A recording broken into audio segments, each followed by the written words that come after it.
In pursuit of racial justice and in response to violence against the African American community across the nation, Beck Cultural Exchange Center has been hosting a series of town hall conversations.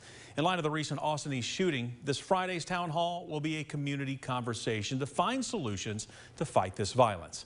Now, we talked with Beck's president, Reverend Renee Kessler. She tells us it's all about growth.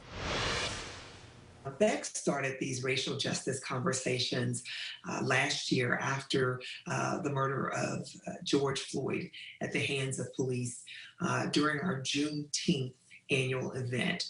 The conversation on racial justice started and it just continued.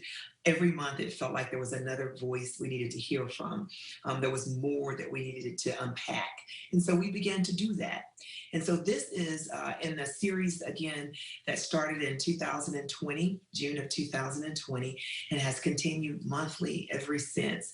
So this month will be our 10th racial justice discussion and town hall meeting where we allow the community to come in and not only hear but engage in conversation around this sort of racial pandemic that we have found ourselves inside of.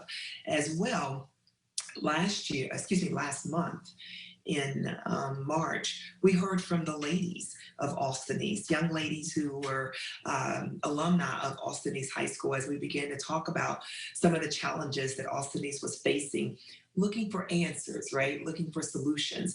And so it seemed appropriate and fitting this month. We did that as a result of Women's History Month, affirming these amazing women who were products of Austin East High School. So it seemed fitting this month to also have a conversation with the amazing young men who are alumni of Austin East High School, who've gone on to do great things. So Austin East has certainly produced amazing graduates. And so we wanted to not only hear about the wonderful things that they're doing, but we wanted to hear from them in this moment as we're having these challenges. What's the answer?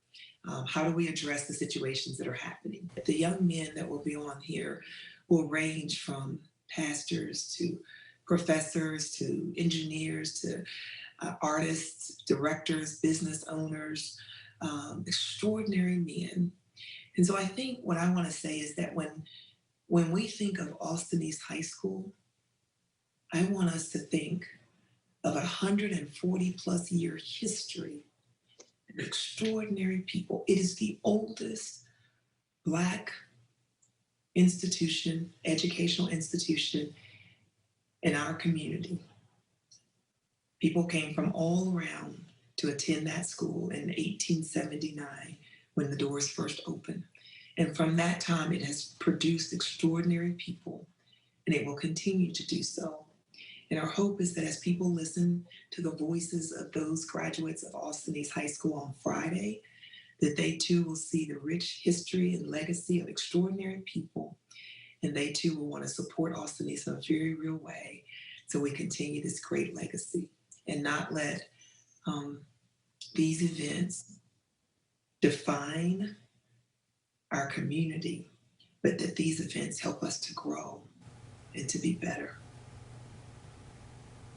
The Men of Austin East Town Hall conversation is tomorrow at 4 o'clock. It's virtual and can be watched live on the Beck Center's website. You can also look back at the 9 other racial justice town halls the Beck Center has hosted since last June. And we have a link for you over on WATE.com. Just click on 6 Things to Go.